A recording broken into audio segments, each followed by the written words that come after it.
अस्सलाम वालेकुम। मैं डीएस बिंद्रा। थोड़ी नेट की प्रॉब्लम आ रही है दिल्ली के अंदर, क्योंकि बारिश का मौसम बना पड़ा है। बारिश की वजह से नेटवर्क थोड़ा सा वीक हो जाता है। हम बात कर रहे थे, 3 तलाक की बात कर रहे थे, जो राज्यसभा में बिल पारित हो गया। उसमें हम लोगों की कमज़ोरी यहाँ झलकती है कि हम लोगों की कमज़ोरी क्या है कि जब हम लोग वोट की बारी आती है तब हम लोग वोट के टाइम पे बढ़ जाते हैं। हम लोग नहीं देखते हैं कि हम वोट कहाँ कर रहे हैं। अगर हम लोग वोट को सही तरीके से करें तो हम लोग जो है एक आदमी को मजबूत करें। जैसे बात आती है अगर बैरिस्टर असदुद्दीन ओवैसी साहब की, जो हैदराबाद से ऑल इंडिया मजलिस इत्तेहादुल मुस्लिमीन के प्रेसिडेंट हैं, अगर बात आती है उनकी, तो अभी अगर हम लोग देखें तो हमारा अगर रहनुमा, अगर मुसलमानों का अगर कोई भी अगर एक नेता कायद जो है तो वो बैरिस्टर असदुद्दीन ओवैसी हैं। और हम लोग चाहें तो अगर उनको भी हमारे पास समय है, अभी भी बहुत कुछ बचा है, अभी भी हमारे को बचाने के लिए बचा है। तो अगर हम लोग पहले असदुद्दीन ओवैसी साहब को मजबूत करें, उनको मजबूत कैसे करें, बात आती है कि उनको मजबूत कैसे किया जाए। जब भी इलेक्शंस आएँ, जब भी वोट पड़ती हैं, तो हमें देखना चाहिए कि हमारा कैंडिडेट कहाँ से खड़ा है, अगर ओवैसी साहब का कैंडिडेट कहाँ से खड़ा है, और हम उसको मजबूत करें। उसको मजबूत करेंगे तो हमारे नुमाइंदे जो हैं वो राज्यसभा में भी जाएंगे, असेंबली में भी जाएंगे, निगम में भी जाएंगे। जब हमारे नुमाइंदे असेंबली में जाएंगे, एमपी में राज्यसभा जाएंगे, तो हमारी बात जो है वहाँ मजबूती से रखी जाएगी। अगर अभी हम लोग देखते हैं तो अभी 2 एमपी हमारे जो है इस टाइम राज्यसभा में हैं, इम्तियाज़ जलील साहब जो अभी चुन के आए हैं, और पहले बैरिस्टर असदुद्दीन ओवैसी साहब जो इसको लीड कर रहे हैं सारे बात को।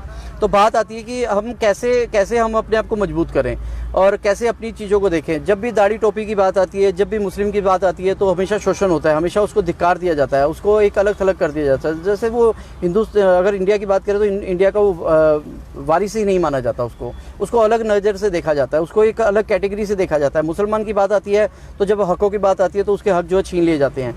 ट्रिपल तलाक में भी यही हुआ। जो हमारे जो आज से नहीं थे, आज से जब से ये कायनात बनी है, जब से ये दुनिया बनी है, आदम और अब्बा का जब से जन्म हुआ है, तब से ये 3 तलाक का जो है चल रहा है। और 3 तलाक कोई बुरी चीज़ नहीं है। अगर हम लोग देखें तो अगर एक औरत को, अगर एक आदमी से अगर बच्चा पैदा नहीं होता है या कोई ऐसी बात है, तो 3 तलाक देके उस वंश को चलाने के लिए आगे बढ़ सकता है। तो ये कोई बुरी बात नहीं थी। लेकिन अब ये हालात और बुरे हो गए हैं। अगर हम लोग 3 तलाक के बाद अगर हम लोग 3 साल की अगर पनिशमेंट की बात करते हैं, 3 साल की सज़ा की बात करते हैं, तो उस समय में उस तलाकशुदा बेवा का उसका क्या होगा, उसको कौन उसको एक्सेप्ट करेगा।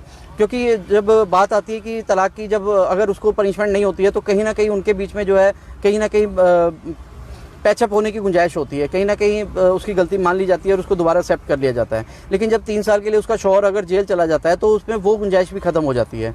तो जिस औरत को तलाक मिला, जिस बेवा को तलाक मिला, जो औरत जो तलाकशुदा है, वो औरत अब कहाँ जाएगी? क्या गवर्नमेंट, क्या जिन्होंने ये तलाक का जो पास किया है राज्यसभा में, क्या वो उसको ऐसा कंपनसेशन देंगे कि वो ज़िंदगी भर जो है उसको पैसा मिले, ज़िंदगी भर वो जो अपनी ज़िंदगी को इज्जत के साथ वो बिता सके? कोई ऐसा कंपनसेशन उन्होंने तय किया है क्या इस पारित करने के लिए? तो बात आती है कि बात जब इन्होंने तय किया था तो उसके साथ एक कंपनसेशन तय करना चाहिए था कि हाँ भाई, इसको 50 लाख रुपए कम से कम जो है सरकार की तरफ से मिलेगा, या 20 लाख रुपए इसको सरकार की तरफ से मिलेगा, क्योंकि उसका शौहर तो 3 साल के लिए जेल चला जाएगा।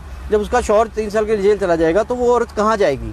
सबसे बड़ा मुद्दा है कि वो औरत के लिए पास क्या राइट्स बचते हैं, कि वो उसके बाद वो अपना जीवन यापन क्या करेगी। क्या वो, अगर मैं गलत बात नहीं बोलूँ यहाँ पर, तो क्या वो वेश्यावृत्ति की तरफ जाएगी, या फिर वो किसी और के साथ शादी करके वो उसके साथ रहना शुरू करेगी? उसके पास रास्ता क्या है?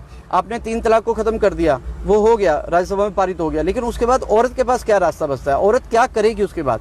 इस चीज़ों के ऊपर मंथन करना पड़ेगा। आज काफ़ी सारी NGOs हैं, आज जंतर मंतर पे भी एक प्रोटेस्ट हुआ, 3 तलाक के ऊपर बात रखी गई और काफ़ी बुद्धिजीवी लोगों ने उसके ऊपर मंथन भी किया। लेकिन बात ये आती है कि ये 3 तलाक का मुद्दा नहीं है, और बहुत सारे ऐसे मुद्दे हैं इंडिया के अंदर जो अभी गंभीर हैं। मॉब लिंचिंग अभी बहुत मॉब लिंचिंग जो है बहुत अच्छे तरीके से मॉब लिंचिंग को प्लान कर रहे हैं। मॉब लिंचिंग के नाम पे जो है ये छोटे छोटे गुटों में बट के जो है ये ऐसी बर्बरता कर रहे हैं, ऐसा ये गुनाह कर रहे हैं जो इनका माफ़ नहीं होगा कभी भी, ना यहाँ होगा ना ऊपर कभी होगा।